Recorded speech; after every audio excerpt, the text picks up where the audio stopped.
ദൈവത്തിൻ്റെ അതിപരിശുദ്ധ നാമം വാഴ്ത്തപ്പെടുമാറാകട്ടെ.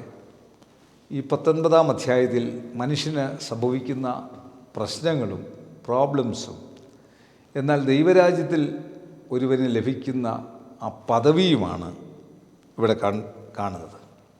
അതിൽ 1-2 വാക്യങ്ങൾ 19-ാം അധ്യായം വിശുദ്ധ മത്തായി 19-ന്റെ 1-2 വാക്യങ്ങൾ ഈ വചനങ്ങളെ പറഞ്ഞ് തീർന്നിട്ട് യേശു ഗലീല വിട്ടു. യോർദാനക്കരെ യഹൂദ ദേശത്തിന് അതിരോളം ചെന്നു.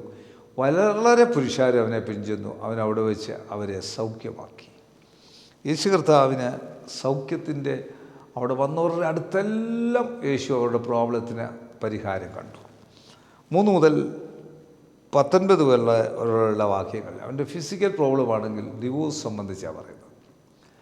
3 മുതൽ 12 വരെയുള്ള വാക്യങ്ങളിൽ പരീശന്മാർ അവൻ്റെ അടുക്കൽ വന്നു. ഏത് കാരണം ചൊല്ലി ഭാര്യ ഉപേക്ഷിക്കുന്ന വിധമോ എന്നവനെ പരിശോധിച്ചു. അതിനവൻ സൃഷ്ടിച്ചവൻ ആദിയിൽ അവരെ ആണും പെണ്ണുമായി സൃഷ്ടിച്ചുവെന്നും അത് നിമിത്തം മനുഷ്യൻ അപ്പനെയും അമ്മയും വിട്ട് ഭാര്യയോട് പറ്റിച്ചേരും, ഇരുവരും ഒരു ദേഹമായി തീരുമെന്നും അരുളി ചെയ്തു എന്ന് നിങ്ങൾ വായിച്ചിട്ടില്ലയോ?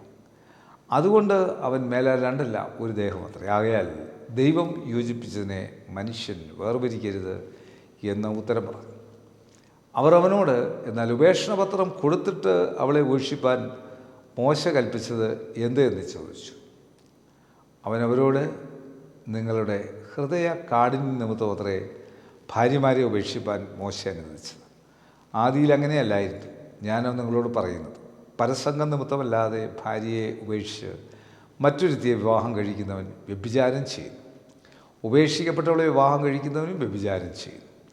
ശിഷ്യന്മാർ അവനോട്, സ്ത്രീയെ സംബന്ധിച്ച് മനുഷ്യൻ്റെ അവസ്ഥ ഇങ്ങനെയെങ്കിൽ വിവാഹം കഴിക്കുന്നത് നന്നല്ല എന്ന് പറഞ്ഞു. അവനവരോട്, വരൻ ലഭിച്ചവരല്ലാതെ എല്ലാവരും ഈ വചനം ഗ്രഹിക്കുന്നില്ല. അമ്മയുടെ ഗർഭത്തിൽ നിന്ന് ഷണ്ണന്മാരായി ജനിച്ചവർ ഉണ്ട്. മനുഷ്യർ ഷണ്ണന്മാരാക്കിയ ഷണ്ണന്മാരുമുണ്ട്. സ്വർഗരാജ്യം നിമിത്തം തങ്ങളെ തന്നെ ഷണ്ണന്മാരാക്കിയ ഷണ്ണന്മാരും ഉണ്ട്. ഗ്രഹിപ്പാൻ കഴിയുന്നവർ ഗ്രഹിക്കട്ടെ എന്ന് പറഞ്ഞു. കർത്താവായ യേശു കർത്താവ് കുടുംബജീവിതത്തെപ്പറ്റി വളരെ വ്യക്തമായി പറയുന്നു. ദൈവരാജ്യത്തിന് വേണ്ടി ഉള്ള പ്രവർത്തനത്തിൻ്റെ ഒരു ഭാഗമായി തീരുമ്പോൾ ഭാര്യയുമായിട്ടുള്ള ബന്ധം വളരെ വ്യക്തമായി ഇവിടെ കർത്താവ് ഓർപ്പിക്കുകയാണ്. കുഞ്ഞുങ്ങളോടുള്ള ബന്ധമാണ് 13 മുതൽ 15 വരെയുള്ള വാക്യങ്ങൾ കാണുന്നത്. അവൻ കൈവച്ച് പ്രാർത്ഥിക്കേണ്ടതിന് ചില ശിശുക്കളെ അവൻ്റെ അടുക്കൽ കൊണ്ടുവന്നു. ശിഷ്യന്മാർ അവരെ വിലക്കി. യേശുവോ, ശിശുക്കളെ എൻ്റെ അടുക്കൽ വരുവാൻ ഉടനെ അവരെ തടുക്കരുത്, സ്വർഗരാജ്യം ഇങ്ങനെയുള്ളവരുടേതല്ലോ എന്ന് പറഞ്ഞു. അങ്ങനെ അവൻ അവരുടെ മേൽ കൈവച്ചു. പിന്നെ അവിടെ നിന്ന് യാത്രയായി. യേശു കർത്താവ് കുഞ്ഞുങ്ങളോടുള്ള കൺസേൺ, യേശു കർത്താവിൻ്റെ ഫിസിക്കൽ പ്രോബ്ലത്തിന് യേശു മറുപടി പറയുന്നുണ്ട്. കുടുംബത്തിന്, ഡിവോഴ്സിനെ പറ്റിയുള്ള കാര്യത്തിന് കർത്താവ് മറുപടി പറയുന്നുണ്ട്. കുഞ്ഞുങ്ങളോടുള്ള യേശുവിൻ്റെ സമീപനം വളരെ വ്യക്തമായി മനസ്സിലാക്കാൻ സാധിക്കും. 16 മുതൽ 26 വരെയുള്ള വാക്യങ്ങൾ കർത്താവായ യേശു കർത്താവ് സ്വത്തിനെ പറ്റി പറയുന്നു. അനന്തരം ഒരുത്തൻ, 16-ാം വാക്യം, അനന്തരം ഒരുത്തൻ വന്നവനോട്, ഗുരു, നിത്യജീവൻ പ്രാപിപ്പാൻ ഞാൻ എന്ത് നന്മ ചെയ്യണമെന്ന് ചോദിച്ചതിന് അവൻ, എന്നോട് നന്മയെക്കുറിച്ച് ചോദിക്കുന്ന എന്താ? നല്ലവൻ ഒരുത്തനേ ഉള്ളൂ. ജീവനിൽ കടപ്പാൻ ഇച്ഛിക്കുന്നുവെങ്കിൽ കൽപ്പനകളെ പ്രമാണിക്കുക എന്നവനോട് പറഞ്ഞു.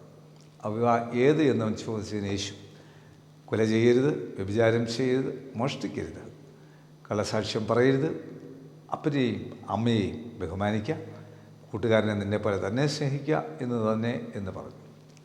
യൗവനക്കാരൻ അവനോട്, ഇവയൊക്കെയും ഞാൻ പ്രമാണിച്ചു പോരുന്നു, ഇനിയും കുറവുള്ളത് എന്ത് എന്ന് പറഞ്ഞു.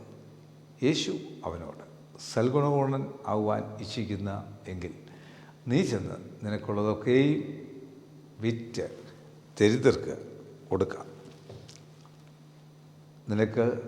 എന്നാൽ സ്വർഗത്തിൽ നിനക്ക് നിക്ഷേപമുണ്ടാവും, പിന്നെ വന്ന് എന്നെ അനുഗമിക്കുക എന്ന് പറഞ്ഞു. യൗവനക്കാരൻ വളരെ സമ്പത്തുള്ളവനാകിയാൽ ഈ വചനം കേട്ടിട്ട് ദുഃഖിച്ച് പോയി കളഞ്ഞു. യേശു തൻ്റെ ശിഷ്യന്മാരോട്, ധനവാൻ സ്വർഗരാജ്യത്തിൽ കിടക്കുന്ന പ്രയാസം തന്നെയെന്ന് ഞാൻ സത്യമായിട്ട് നിങ്ങളോട് പറയുന്നു. ധനവാൻ ദൈവരാജ്യത്തിൽ കടക്കുന്നതിനേക്കാൾ ഒട്ടകം സൂചിക്കുഴിയോടെ കിടക്കുന്നത് എളുപ്പമെന്ന് ഞാൻ നിങ്ങളോട് പറയുന്നു എന്ന് പറഞ്ഞു. അത് കേട്ടിട്ട് ശിഷ്യന്മാർ ഏറ്റവും വിസ്മയിച്ചു. എന്നാൽ രക്ഷിക്കപ്പെടുവാൻ ആർക്ക് കഴിയും എന്ന് പറഞ്ഞു. യേശുവരെ നോക്കി, അത് മനുഷ്യർക്ക് അസാധ്യമെങ്കിലും ദൈവത്തിന് സകലവും സാധ്യമെന്ന് പറഞ്ഞു.